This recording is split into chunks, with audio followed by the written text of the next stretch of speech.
Et pour terminer, une idée de sortie sur l'île de Ré. Le fort de la Prée est typique des fortifications Vauban. C'est une construction en étoile. Et bien sachez que ce lieu étonnant et méconnu des touristes se visite. Le fort est constitué de 4 bastions reliés entre eux par les courtines, donc ces murs circulaires. Là, en l'occurrence, elles portent le nom de courtines en cul de chaudron. Le fort de la Prée, construit en 1626 par Pierre de Conty d'Argencourt et Le Camus.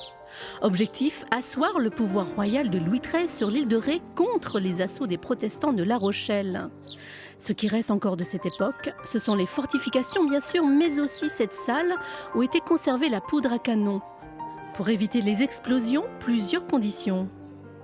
C'est l'aération, la ventilation constante en fait de la pièce pour garder justement un minimum d'humidité, pour ne pas altérer la qualité de la poudre d'une part, et puis aussi une température constante. Ça c'était très important parce que les mélanges pouvaient être explosifs rien qu'avec les montées de température. Méconnus des touristes, les vestiges du fort de la Prée suscitent néanmoins beaucoup d'émotions pour peu que l'on s'intéresse à son histoire.